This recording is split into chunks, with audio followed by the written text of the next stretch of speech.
సన్నిధిలో దైవజనులకి మరి సమయం ఇద్దాం పిల్లారా. దేవుని దాసులు మరియు దైతులారా, యేసుదాస్ సాయి గారు వస్తుండగా వాక్య పరిచయం పరికి చప్పట్లు కొట్టి వారిని ఆహ్వానించారు.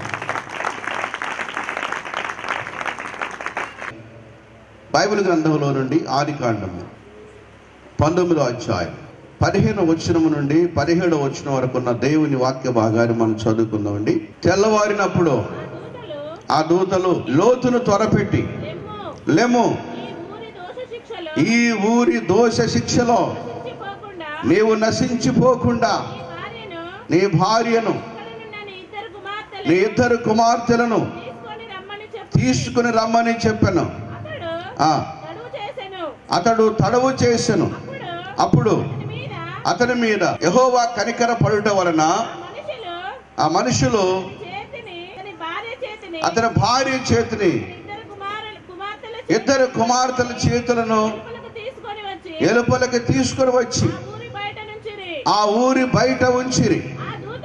ఆ దూతలు ఎలుపలకి తీసుకొని వచ్చిన తర్వాత ఆయన నీ ప్రాణము దక్కించుకున్నట్లు పారిపొమ్ము, నీవు వెనక చూడకము, ఈ మైదానములో ఎక్కడను నిలవక నశించిపోకుండా ఆ పర్వతమునకు పారిపోమ్మని చెప్పగా, ప్రభువునందు ప్రియమైనటువంటి దేవుని బిడ్డలారా, అబ్రహామును దేవుడు ఆదికాండం 12వ అధ్యాయములో పిలుచుకొని ఏర్పాటు చేసుకున్న తర్వాత దేవుడు చూపించే దేశానికి వెళ్ళమని అబ్రహాముతో చెప్పినప్పుడు అబ్రహాము తన సహోదరుడిగా ఉన్నటువంటి లోతును కూడా వెంట పెట్టుకొని తన ప్రయాణాన్ని కొనసాగించినట్లుగా మనం 12వ అధ్యాయంలో నుండి 13వ అధ్యాయం నుండి మనం కొన్ని విషయాలు గమనిస్తే ఇవన్నీ కూడా మనకి క్షుణ్ణంగా అర్థమవుతున్నటువంటి సత్యాలు. మరి బైబిల్ గ్రంథాన్ని మనం చదువుతూ ఉన్నప్పుడు ఈ లోతును ఎంటబెట్టుకొని వచ్చిన తర్వాత ఈ లోతు పశువుల కాపర్లకి లేక అబ్రహాముకు పశువుల కాపర్లకి ఇద్దరికి మధ్యలో ఒక వివాదము ప్రారంభించబడ్డది. ఎందుకంటే వారు పశువులు ఎక్కువ కావడం ద్వారాగా ఆ కాపర్లు ఇద్దరు కూడా గొడవలు పడడం మనం చూస్తాం బైబిల్ గ్రంథంలో. అంటే వారికి సమాధానం లేనటువంటి పరిస్థితుల్లో వారు ఉన్నారు. సమాధానం కరువైపోతున్న పరిస్థితుల్లో అబ్రహాము దేవుని చేత పిలువబడినటువంటి వ్యక్తి కనుక, భక్తుడు కాబట్టి ఆయన ఒకసారి ఆలోచన చేశాడు. కనుక పశువుల కాపర్ల మధ్యలో ఇలాంటి గొడవలు రావడం మనకు మంచిది కాదు. మనమిద్దరం కూడా బంధువులం కాబట్టి మన మధ్యలో వివాదాస్పదమైనటువంటి పరిస్థితులు లేకోకుండా నీ పశువుల కాపర్లు నా పశువుల కాపర్లు, నీ మందలు నా మందలు విస్తరించాలని, క్షేమంగా ఉండాలంటే చెరొక దారి చూసుకోవడం మంచిదని చెప్పి లోతుతోని ఒక మాట చెప్పడం జరిగింది. ఆ సమయంలో లోతు ఒక మాట చెబుతున్నాడు, నీవు ఉత్తరానికి వెళితే నేను దక్షిణానికి వెళతాను, నీవు దక్షిణానికి వెళితే నేను ఉత్తరానికి వెళతాను. కనుక లోతుని ఇష్టం కోరుకో అన్నప్పుడు అబ్రహాముని ఏమీ అడగలేదు. కానీ లోతు తన స్వయిష్టానుసారంగా కోరుకున్నాడు. ఏం కోరుకున్నాడంటే ఆ సొదొమ గొమొర్రా పట్టణాలు పచ్చటి ఏదెను తోట వలె ఉండగా చూసంట ఈ చాలా రమ్యంగా చాలా బాగున్నాయి ప్రాంతాలు, మంచి పంటలు పండుతాయి. కాబట్టి నేను ఈ ఉత్తర భాగం ఉన్నటువంటి ఈ ప్రాంతానికి వెళ్ళటం మంచిది అనుకొని అతడు ప్రయాణాన్ని కొనసాగించి ఆ ప్రాంతానికి వెళ్ళిపోయాడు. కానీ బైబిల్ ఏం రాశారంటే అబ్రహాముని ఇంకను ప్రయాణం చేస్తూ అబ్రహాము దక్షిణముగా ప్రయాణం చేసినట్లుగా మనం చూస్తూ ఉంటాం. అంటే దక్షిణం అంటే అది పై భాగం అని మనకు బాగా తెలుసు. ఆ ప్రాంతానికి అక్కడికి వెళ్ళిపోతున్నాడు. లోతైతే తన జీవితంలో ఉత్తర భాగంలోకి వెళ్ళిపోయినట్టుగా మనం చూస్తాం. అంటే ఈ రెండు భాగాలు, ఒకటి పై స్థానాన్ని ఒకటి క్రింది స్థానాన్ని చూపెడుతున్నాయి. అయితే లోతు యొక్క ఆలోచనలు, లోతు యొక్క ఉద్దేశాలన్నీ కూడా భూముల మీద, ఆస్తుల మీద, అంతస్తుల మీద, వెండి బంగారాల మీద ఆయనకు ఎక్కువగా మక్కువ ఉన్నట్టుగా ఆయన కోరుకున్న ప్రాంతాన్ని బట్టి మనకు అర్థమైపోతా ఉంది. అయినప్పటికీ లోతు ఎప్పుడు కూడా బలిపీఠాలు కట్టడం కానీ ప్రార్థన చేయడం కానీ తన జీవితంలో మనం చూడలేం బైబిల్ గ్రంథం ప్రకారంగా మనం ఆలోచన చేస్తే. కానీ అబ్రహాము మాత్రానికి తాను వెళుతున్న ప్రతి ప్రదేశంలో కూడా గుడారం వేయడము, బలిపీఠాలు కట్టడము, ప్రార్థన చేయడం ప్రారంభించాడు. దేవుని నామానికి మహిమ కలుగును గాక. ఎంతమంది ఈ రోజున బలిపీఠం కట్టి ప్రార్థన చేస్తున్నారు? ఎంతమంది దేవుని యొక్క పరిచర్య కొరకు ఆలోచన చేస్తున్నటువంటి బిడ్డలై ఉన్నారు? చాలా మంది దేవునికి దూరస్తులుగాను అలాగే వారు ఎన్నుకొని ఏర్పాటు చేసుకున్న ప్రదేశాన్ని బట్టి కొంత దేవునికి ఎడమైపోయినటువంటి పరిస్థితులు మనకి బైబిల్ గ్రంథంలో కనబడుతున్నాయి. కనుక లోతు కోరుకున్న ప్రదేశాన్ని బట్టి ఇటు చూస్తే నీతిమంతుడిగా భక్తుడు ఉన్నటువంటి ప్రార్థన చేసే తనక పినతండ్రికి దూరమయ్యాడు. ఒకవైపున చూస్తూ ఉంటే పాపిష్టి లోకములో ఉన్నటువంటి సొదొమ గొమొర్రా పట్టణాల్లో ఒక స్నేహాన్ని వారు ఏర్పాటు చేసుకుని ప్రార్థనకి చాలా దూరం అయ్యాడు. అబ్రహాము ప్రార్థన చేసే నీతిమంతుడైతే అతని మూలముగా సొదొమ గొమొర్రా పట్టణాల్లో ఉన్న ప్రజల్ని రక్షించాలని చెప్పి దేవుని యొక్క ఉద్దేశం కలిగి ఉన్నాడు. కానీ ఇక్కడ మనం చూస్తున్నప్పుడు లోతు మాత్రానికి నీతిమంతుడే కానీ ప్రార్థన చేయని నీతిమంతుడు అని చెప్పి బైబిల్ సెలవిస్తూ ఉంది. నీతిమంతుల్లో 2 రకాలుగా ఉన్నారు. ఒకటి ప్రార్థన చేసే నీతిమంతులు ఉన్నారు. రెండవదిగా బాప్తీసాలు తీసుకునే వారు ఉన్నారు. మందిరానికి వస్తారు, బైబిల్ చదువుతారు, ఆరాధన చేస్తారు, చప్పట్లు పడతారు, పాటలు పాడతారు. కానీ ఇంటికి వెళ్ళిన తర్వాత వారి వ్యక్తిగత జీవితాల్లో ప్రార్థన లేకుండా జీవించేవారు చాలా మంది ఉండవచ్చు ఒకవేళ. కాబట్టి ఈ సమయంలో జ్ఞాపకం చేసే విషయం ఏంటంటే, అబ్రహాము గొప్ప ప్రార్థనా పరుడు, నీతిమంతుడైనటువంటి ప్రార్థనా పరుడు, బలిపీఠాలు కట్టి ప్రార్థన చేసినటువంటి వాడు. మన ఆధ్యాత్మిక జీవితాన్ని మనం బలపరుచుకోవాలంటే ఏం చేయాలి? మన హృదయం అనే బలిపీఠాన్ని ప్రభువు కొరకు కట్టి ఆత్మానుసారమైనటువంటి విజ్ఞాపన ప్రార్థన, లోకములో నశించిపోతున్న ఆత్మల కొరకు మనము చేయవలసిన వారమై ఉన్నాం. దేవుని నామానికి మహిమ కలుగును గాక. బిగ్గరగా ఒకసారి చప్పలు కొట్టి ప్రభు నామాన్ని మహిమపడదామండి. బిగ్గరగా చప్పలు కొడదాం. ఎందుకో తెలుసా?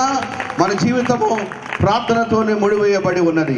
దేవుని యొక్క సన్నిధి మనం నిలవబడేది ఎప్పుడంటే, మనము దేవునితో మంచి సహవాసాన్ని కలిగి ప్రార్థన చేసినప్పుడు దేవునితో గొప్ప సహవాసం మనకు ఏర్పడుతూ ఉంది. కాబట్టి ఇక్కడ ఎందుకు తెలియజేస్తారంటే, లోతు కూడా నీతిమంతుడే బైబిల్ సెలవిస్తూ ఉంది. ఆ సొదొమ గొమొర్రా పట్టణాల్లో జరుగుతున్నటువంటి శరీర సంబంధమైన దుష్ట కార్యాలను బట్టి, పాపిష్టి కార్యాలను బట్టి, వ్యభిచార సాంగత్యాన్ని బట్టి లోతు చాలా బాధపడ్డాడు. కానీ ప్రార్థన ఇది చేయలేదు. ఇది ఎక్కడుందంటే పేతురు పత్రికలో రాస్తాడు. ఏమని రాస్తాడంటే, లోతు తన నీతి కలిగినటువంటి హృదయాన్ని చాలా నొప్పించుకుంటూ వచ్చాడు, కానీ కింద ప్రార్థన చేసినట్టుగా మాత్రానికి తన గురించి రాయబడదు. చాలా మంది లోకాన్ని చూస్తున్నప్పుడు లోకం చెడిపోతా ఉంది, పడిపోతా ఉంది, యవనస్తులు పాడైపోతూ ఉన్నారు, చాలా మంది జీవితాలు పాడైపోతున్నాయి అని అనుకున్నప్పుడు ప్రార్థన చేయాలి. కానీ ప్రార్థన చేయకుండా బాధపడుతున్నారు, వెళ్ళిపోతా ఉన్నారు. చాలా మంది ఏం చేస్తున్నారు చెప్పండి? బాధపడుతున్నారు, వెళ్ళిపోతున్నారు, బాధపడుతున్నారు, బోర చెబుతూ ఉన్నారు. కాదండి, అన్నిటికంటే ముఖ్యంగా బాధపడుతున్న నీతిమంతులైన వారు లోకాన్ని చూసి లోకములు నశించిపోతున్న ప్రతి ఒక్కరి కొరకు ప్రార్థించవలసిన వారే ఉన్నారు. బిగ్గరగా చప్పలు కొడతాం. హల్లెలూయా. అవును, ఏం చేద్దామంటే మనం బాధపడితే సరిపోతుందా? బోర చెప్పంగానే సరిపోతుందా? నిజంగానే వాస్తవానికి కానీ వారి కొరకు ప్రార్థన చేయడం చాలా ప్రాముఖ్యమైంది. బోర చెప్పడం చాలా తేలిక, కానీ ప్రార్థన చేయడం తేలికైన పని కాదు. దేవుని నామానికి స్తోత్రం కలుగును గాక. అవునా? గంటల తరబడి నిలబడి ఎన్నో సబ్జెక్టులు చెప్పొచ్చు బైబిల్ నుండి, కానీ ఒక 5 నిమిషాలు 10 నిమిషాలు కనుక మోకాలు వేయాలంటే మాత్రానికి అది సాధ్యపడదు. కొంతమంది అమ్మా కాసేపు ప్రార్థన చేద్దాం రాన్నాం అనుకోండి, వెంటనే మందిరం దగ్గర నుండి పారిపోయే ప్రయత్నం చేస్తారండి. అవునా? కనుక చాలా మందిని చూశారన్నమాట, ప్రార్థన చేద్దాం అనే తలంపు కానీ ఆలోచన కానీ ఉండదు. ప్రార్థన పరిస్థితులు మారుస్తున్న మనకు తెలుసు, సమస్యలకు సమాధానం కలుగుద్దని మనకు తెలుసు, జవాబు వస్తుందని తెలుసు, కానీ చెయ్యం మనం ఎన్ని తెలిసినా కూడా. అయితే బైబిల్లో గ్రంథంలో మనం ఆలోచన చేస్తే ప్రార్థన చేసినటువంటి ప్రతి ఒక్కరి జీవితాల్లో కూడా దేవుడు బలమైన కార్యాలు చేస్తూ వచ్చాడు. దేవుని నామానికి మహిమ కలుగును గాక. అలాగే ఈ రాత్రికాల సమయంలో కూడా మీకు జ్ఞాపకం చేస్తున్న విషయం, ఎందుకంటే అబ్రహాము బలిపీఠం కట్టి ప్రార్థన చేశాడు, కానీ లోతు ఎక్కడ బలిపీఠం కట్టి ప్రార్థన చేసినట్టుగా కనపడదు. అబ్రహాము బలిపీఠం కట్టి ప్రార్థన చేయడే కాదు, నశించిపోతున్నటువంటి సొదొమ గొమొర్రా పట్టణాల కొరకు అతడు చాలా బాధను అనుభవించాడు. చాలా పెయిన్గా, నొప్పిగా ఉండేదంట. కానీ తన బాధ అంతా కూడా ప్రార్థన రూపంగా దేవునికి తెలియజేసేవాడు. దేవుని నామానికి స్తోత్రం. అందుకంటాడు, అబ్రహామును జ్ఞాపకము చేసుకొని లోతు నశించిపోకుండా ఆ ప్రాంతం నుండి లోతు కుటుంబాన్ని దేవుడు బయటికి తీసుకుని రావాలని చెప్పి ఆలోచన చేశాడు. దేవుని నామానికి స్తోత్రం కలుగును గాక. ఆ సమయంలో అంటాడు, అయ్యా 50 మంది నీతిమంతులుంటే, 30 మంది ఉంటే, 20 మంది ఉంటే, చివరికి 5 నీతిమంతులున్నా ఈ పట్టణాన్ని రక్షిస్తాను. కానీ ఆ సొదొమ గొమొర్రా పట్టణములు అనగా లోతు ఏర్పాటు చేసుకుని ఏ స్థలములో ఉన్నాడో కనీసానికి 5 నీతిమంతులు కూడా లేరండి. ఎంతమంది ఉన్నారు చెప్పండి ఆ ప్రాంతంలో? ఒకవేళ వాళ్ళ కుటుంబాన్ని మనం గమనిస్తే లోతు భార్య, లోతు యొక్క 2 కుమార్తెలు, 5వ వ్యక్తి కనపట్టలే. అనుకుంటే 5 ఒకవేళ నీతిమంతులు ఉన్నా కూడా సొదొమ గొమొర్రా పట్టణం మీద అగ్ని వర్షం కురిసి గంధకాలతో మండి కాలిపోయి బూడిదయ్యేది కాదు. దేవుని యొక్క ఉద్దేశము, దేవుని యొక్క ప్రణాళికను ఎరిగినటువంటి అబ్రహాము యొక్క ప్రార్థన ఆ రోజు లోతు భార్య, లోతు యొక్క 2 కుమార్తెలను వారిని కూడా బలవంతము చేసి బయటికి లాక్కొచ్చారంట. ఎలా లాక్కొచ్చారంట? వాళ్ళు కొంతమందిని భక్తిలోకి నడిపించడానికి, ప్రార్థనకు నడిపించడానికి, మందిరాన్ని నడిపించడానికి, కొంతమంది విశ్వాసాన్ని బలపరచడానికి. నిజంగానండి చాలా మందిని ఈ రోజున మనం చూస్తూ ఉంటే స్వతంత్రంగా వచ్చేవారు లేరండి. కానీ బలవంతం చేయాలి. ఏం చేయాలి? బలవంతంగా లాక్కొని వస్తే, ఎంతో బలవంతం చేస్తేనే భక్తిని కొనసాగించేవారు ఉన్నారు. కానీ స్వతంత్రంగా, నమ్మకంగా, యథార్థంగా దేవుని ఎదుట భక్తిని కనపరిచేవారు మనకు కనపడాలి. యొక్క చివరి దినాల్లో బలవంతంగా లాక్కొని వచ్చారంట. దేవుని యొక్క దూతలు వారి యొక్క చేతులు పట్టుకొని, మనం చదువుకున్న వాక్యం ఏముందండి? వారి చేతులు పట్టుకొని బలవంతంగా లాక్కొని వచ్చారు. లోతు నువ్వు బయటికి రా అంటే అతడు తడువు చేశాను. ఏం చేస్తున్నాడంట? కొంతమంది తడువు ఆలస్యం చేస్తూ ఉంటారు. ప్రార్థనకి వెళ్దాం, దేవుల్లో ఉందాం, ప్రభువుని ఆరాధిస్తాం, ఆత్మీయంగా జీవిద్దాం. తడువు చేసే జీవితాలు చాలా మందిలో ఉండవచ్చు.